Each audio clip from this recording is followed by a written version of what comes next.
I am spicing up my daytime blend to treat my anxiety all naturally, right? Hi, I'm Linda. I am a practicing herbalist, not a herbalist, so please don't ask me for medical advice. Most of my knowledge is based around herbs and mental health. You can take any of these herbs on their own, but the thing about herbs is they do like the buddy system, right? And when it comes to adaptogens, like with this Cassandra berry, adaptogens need the buddy system. It's not an option. Like they need a friend. So for my buddy system today, I chose the Cassandra berry and I chose the rhodiola. I chose these two particular herbs because they're known for helping with energy. That's the thing about these herbs is they interact with our bodies differently. So for the rhodiola, some people are going to get energy and some people might feel a little sedated, right? Some people are going to have an increased appetite and some people are going to have a decreased appetite. With these herbs, we have to find out how they work with our bodies. I have a 2-ounce bottle and I can fit about 60 milliliters into this 2-ounce bottle. So I'm going to use that as my guide. I'm going to do 1/3 of each tincture. So we're going to start with the 20 milliliters of the Cassandra berry. Now the Cassandra berry is known for helping with people with adrenal fatigue. And if you spent your life in fight and flight mode, then the odds are that you are actively in adrenal fatigue. Are you low energy? Are you having a hard time getting up? Are you like losing energy midday? Like these are all signs of adrenal fatigue. I'm 100% using the Cassandra berry for its energy potential, right? And I love that it's an adaptogen, but when it comes to adaptogen qualities, I'm looking for the qualities of the rhodiola. See, rhodiola is a well-known adaptogen.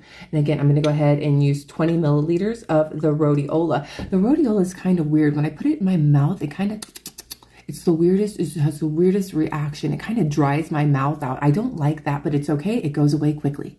I do have to say something about the rhodiola, and I don't want to say it, but I have to. So if you have a bipolar diagnosis and you're actually bipolar, this could really mess with your mind. And so you want to stay away from this one. But also, if you have a bipolar diagnosis and that doesn't align with you, you might want to see if you did get a misdiagnosis, because a lot of time neurodivergents are diagnosed with bipolar as they do have chemical issues in their brain. Holy basil is part of my nighttime blend, but this isn't actually a sedative. It is an anxiolytic, which means it's an actual anti-anxiety, right? That is its action. That is what it does. That is what it's known for. So I am choosing the holy basil for those qualities. The holy basil is also an adaptogen. So I have 3 adaptogens in this mixture that work really well together. The thing about adaptogens are, though, it takes 8 weeks to feel the effects. And the effects you're going to feel is you're handling life better, because that's what an adaptogen does. An adaptogen kind of gets our body ready, capable, and more able to handle the stress in our outside environment. I'm thinking about stopping saying herb and just using the word plant. Tell me how you feel about it. Holy basil. Perfection.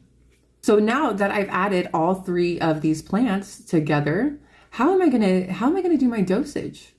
A lot of people are going to say just to take your regular dosage. And honestly, when I'm running my own business, that's exactly what I'm going to say. But what I'm going to do is a little bit different. I am going to take 3 dropperfuls of this each time I do use it, because I want to make sure that I'm getting a damn good dose of my individual herbs.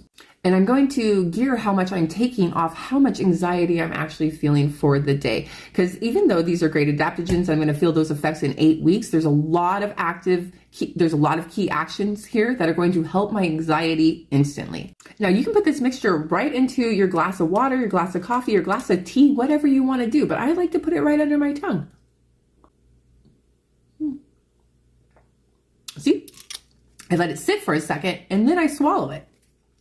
This helps it get into my bloodstream faster. You gotta be careful, because some herbal extractions are gonna work better in a glass of water and some of them are gonna work better under your tongue. There's so much to learn about herbalism. That's why I'm not willing to call myself a herbalist until I have most of the answers. And please remember that there is no criteria on who calls themselves a herbalist. You can literally open up a book and in that moment call yourself a herbalist.